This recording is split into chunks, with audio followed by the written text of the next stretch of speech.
दोस्तों नमस्कार। आज मैं HDFC का एक बेस्ट SIP प्लान के बारे में बताऊंगा, जहां पे आपको मात्र 10 साल तक 3-3 हज़ार रुपये प्रति मंथ की SIP करनी है और एक समय के बाद आपके पास 3 करोड़ से भी ज़्यादा का फंड होगा। वो फंड कैसे कैसे बनेगा, आपको क्या करना है, किस तरह से आपको इन्वेस्ट करना है, वो सारा कुछ मैं इस वीडियो में बताऊंगा। तो आप इस वीडियो को कहीं भी स्किप मत कीजिएगा। और आज मैं पूरे एग्जाम्पल के साथ इस वीडियो में पूरा का पूरा कैलकुलेशन समझाऊंगा आपको। तो आप लोग बहुत ध्यान से इस वीडियो को देखिएगा, एंड तक देखिएगा, तभी आपको सारा कुछ समझ में आएगा। आज मैं जिस प्लान की बात करने वाला हूं उसका नाम है HDFC का mid cap opportunity direct plan. ठीक है, इसकी जो करेंट NAV है ना, वो 210 रुपये की है। देखिए, NAV किसी भी म्यूचुअल फंड के यूनिट प्राइस को कहते हैं। आप जब म्यूचुअल फंड में पैसा निवेश करते हैं तो इसी यूनिट प्राइस के अकॉर्डिंग आपको यूनिट्स अलॉट होते हैं। मतलब मान लीजिए कि आपने 10,000 रुपये इसमें लगाया, तो 210 रुपये के हिसाब से जितना यूनिट होगा उतना यूनिट आपको अलॉट किया जाएगा। तो ये जो यूनिट का रेट होता है ये हमेशा कम बेसी होते रहता है।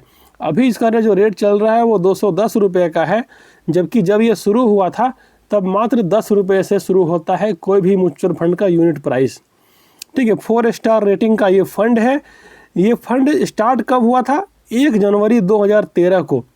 मतलब करीब करीब 12 साल इस फंड को हो चुके हैं और 12 साल में उस यूनिट का प्राइस जो है, NAV का जो रेट है, वो 10 रुपये से 210 रुपये तक आ गया है। मतलब 21 गुना बढ़ चुका है 12-13 सालों में। तो सोचिए कि पैसा वो आगे कितना बढ़ेगा, या जिसने स्टार्टिंग में इसमें पैसा लगाया होगा किसी ने, उसका पैसा आज कितना अधिक बढ़ गया होगा। ये सारा कुछ आप खुद समझ सकते हो। चलिए आगे बढ़ते हैं। इस म्यूचुअल फंड का जो AUM साइज है, फंड साइज, ये 77,685 करोड़ रुपया है। लार्जेस्ट इन कैटेगरी, मतलब मिड कैप कैटेगरी में सबसे ज़्यादा AUM साइज वाला फंड यदि कोई है तो HDFC का मिड कैप अपॉर्चुनिटी वाला फंड ही है। जो कि मैं एक बात हमेशा कहता हूं कि आपको पैसा कहां लगाना है, जिस फंड का AUM साइज ज़्यादा हो। और इसका तो AUM साइज सबसे ज़्यादा है, ज़्यादा में सबसे ज़्यादा। मिड कैप कैटेगरी में सबसे ज़्यादा AUM वाला फंड यही है, HDFC का मिड कैप अपॉर्चुनिटी। ठीक है, इसने, हमारे इंडिया के लोगों ने इस फंड में 77,000 करोड़ रुपए इन्वेस्ट किए हैं। कोई 10-20 हज़ार करोड़ नहीं, 77,000 करोड़ रुपया। मिनिमम SIP आप यहाँ पे 100 रुपये की कर सकते हो, मैक्सिमम की यहाँ कोई भी लिमिट नहीं है।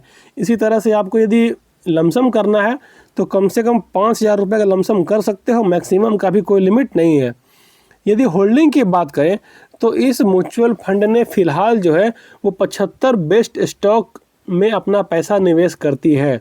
एक्सपेंस रेशियो की बात करें तो 0.76% का एक्सपेंस रेशियो है, जो कि हम AMC को पेड करते हैं फंड को मैनेजमेंट करने के लिए। यहाँ पे फंड मैनेजर होते हैं, इनकी रिसर्च की एक टीम होती है जो कौन सा स्टॉक खरीदना है, कौन सा नहीं खरीदना है, उन पे काम करती है सारा दिन। ये लोग काफ़ी, इनका एक्सपीरियंस बहुत अच्छा होता है। तो उन सभी के सैलरी इत्यादि खर्चे के लिए 0.76% का चार्ज ये लोग करते हैं। एग्जिट लोड की हम बात करें तो 1% का एग्जिट लोड लगता है यदि आप इमरजेंसी सिचुएशन में 1 साल के अंदर पैसा निकाल लेते हो, तो 1% का एग्जिट लोड यहाँ पे आपको देना पड़ता है। ये कंपलसरी है। ये करीब करीब सारे फंड्स में ऐसा ही सिस्टम है कि एग्जिट लोड 1% लगेगा 1 साल के अंदर निकालोगे तो। यदि 1 साल के बाद यदि आप निकालते हैं तो फिर वहाँ पे कोई भी एग्जिट लोड देने की ज़रूरत नहीं है। आगे बढ़ते हैं। HDFC फंड हाउस के बारे में मैं बता रहा हूँ कि जो HDFC का जो फंड हाउस है वो टोटल 7,57,000 करोड़ रुपए के फंड को मैनेज करती है। HDFC का म्यूचुअल फंड ये कोई छोटा मोटा फंड नहीं है। ये नंबर 2 रैंक है इसका इंडिया में। SBI के बाद इसी का नंबर आता है, HDFC म्यूचुअल फंड का। और ये कोई नई कंपनी नहीं है। इस कंपनी की शुरुआत कब हुई थी? 10 दिसंबर 1999 को। तो करीब 26-27 साल की ये कंपनी है, तो जिस पे आप आराम से ट्रस्ट कर सकते हो। ओवरऑल हम कहें तो ये ट्रस्टेबल AMC है। इसमें किसी भी तरह का आपको टेंशन लेने की ज़रूरत नहीं है कि डर जाए, भाग जाएगा, भुला जाएगा, हेरा जाएगा। वैसा कुछ भी नहीं होने वाला है, क्योंकि इस AMC का इतिहास बहुत ही शानदार है फ्रेंड्स। 1-2 साल का AMC तो है नहीं कि आपको डर लगेगा। 1999 से चल रहा है। ठीक है, आगे हम बढ़ते हैं तो इसके हम पास्ट परफॉर्मेंस को देखते हैं। HDFC मिड कैप अपॉर्चुनिटी वाला जो फंड है, इसका पिछला ये कैसा परफॉर्म किया है। तो पिछले 1 साल की बात करें तो करीब 31% और पिछले 3 सालों की बात करें तो 29.15% का CAGR मेंटेन कर रहा है, जबकि पिछले 5 सालों में करीब करीब 30% का CAGR, और जब से ये शुरू हुआ है तब से 22.15% का CAGR मेंटेन कर रहा है।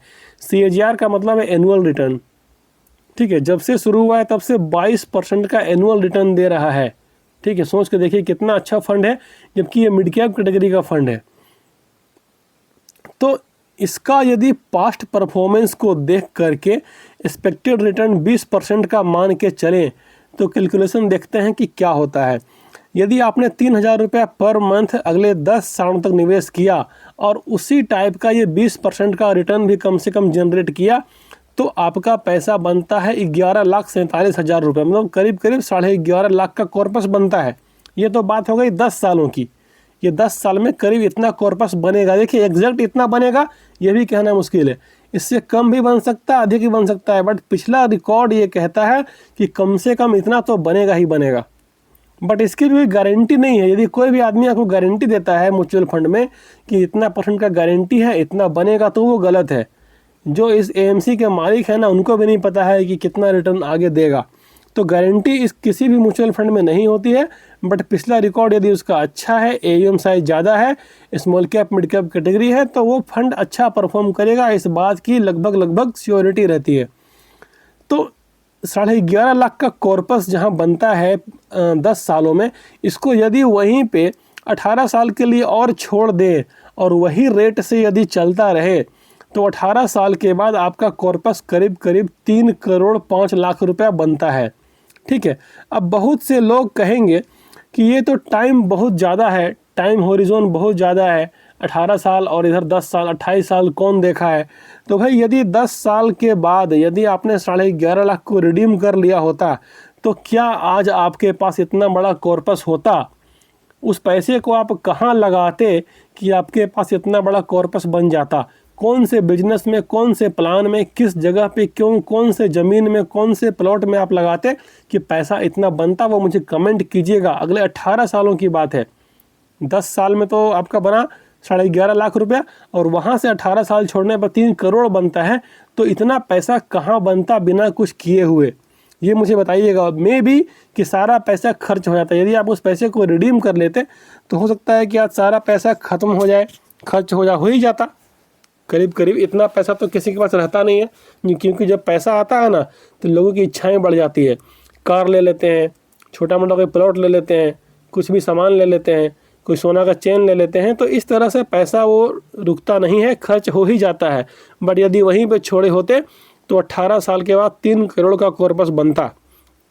म्यूचुअल फंड में पावर ऑफ कंपाउंडिंग जो अपना काम करता है ना, ये लंबे समय में काम करता है। देखिए आपने SIP किया मात्र 10 साल तक 3-3 हज़ार रुपये प्रति मंथ का, 18 साल छोड़ा तो 3 करोड़ बनता है।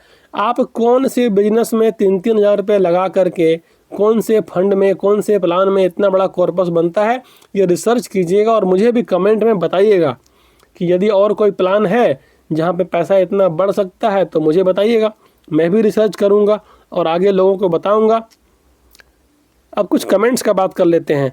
सर आपका वीडियो देख करके बड़ा मज़ा आता है, इन्फॉर्मेशन लाजवाब। देखिए भाई, यदि आप मेरे वीडियोस को मज़े के लिए देखते हैं ना, तो प्लीज़ मेरे चैनल को मत देखिए, कोई फ़ायदा नहीं होने वाला है मज़ा ले करके। मैं जो वीडियो बनाता हूँ उसका मेन पर्पस है कि आने वाले 10-15 सालों के बाद सभी को, हर इंसान को फाइनेंशियल फ्रीडम मिल जाए। मेरा टारगेट बस वही है कि हर किसी को फाइनेंशियल फ्रीडम मिले, हर कोई अपना आज़ादी से ज़िंदगी को, अपना जीवन यापन करे। इसलिए मैं वीडियो बनाता हूँ, मज़े के लिए भाई मेरा वीडियो को मत देखो। मोतीलाल ओसवाल 250 इंडेक्स वाला फंड में SIP चल रहा है, कैसा है, चेंज करें? प्लीज़ रिप्लाई कीजिए। देखिए ये 250 या 150 जो भी इंडेक्स फंड होता है ना, ये 150 इंडेक्स फंड वाला जो है, इसमें सबसे बड़ा जो फंडा है वो समझिए, इसके जो फंड मैनेजर होते हैं ना, उनका हाथ बंधा हुआ होता है कि वो 150 तक ही स्टॉक में पैसे को निवेश कर सकते हैं। उनको यदि लगेगा कि उसके बाद वाला कोई स्टॉक है आगे और भी स्मॉल कैप कैटेगरी में या फिर कोई पीछे वाली कैटेगरी में जो कि अच्छा परफॉर्म करेगा, तो वो उसको ले नहीं सकते हैं, क्योंकि आपने इनका हाथ बांध दिया है। इसलिए इस फंड से निकल करके, स्विच करके आपके लिए बेहतर होगा कि आप मोतीलाल ओसवाल के ही मिड कैप में चले जाइए। वो फंड ज़्यादा परफॉर्मेंस करेगा, इससे अच्छा परफॉर्मेंस करेगा लंबे समय में। यदि आपके पास 5 साल से ऊपर का समय है तो आप यहाँ से स्विच कीजिए और मोतीलाल ओसवाल के ही मिड कैप में चले जाइए, वो आपके लिए ज़्यादा बेहतर साबित होगा लंबे समय में। सर मैं 10,000 की SIP स्टार्ट करना चाहता हूँ, किस फंड में स्टार्ट करूँ, प्लीज़ सजेस्ट मी। देखिए 10,000 रुपये की SIP करना है ना तो 2-2 हज़ार का 5 करना है, 3 स्मॉल कैप में, 2 मिड कैप में। स्मॉल कैप में कौन कौन सा, Nippon small cap, quant small cap, SBI small cap. Mid cap में कौन कौन सा, HDFC का मिड कैप अपॉर्चुनिटी और मोतीलाल ओसवाल का मिड कैप।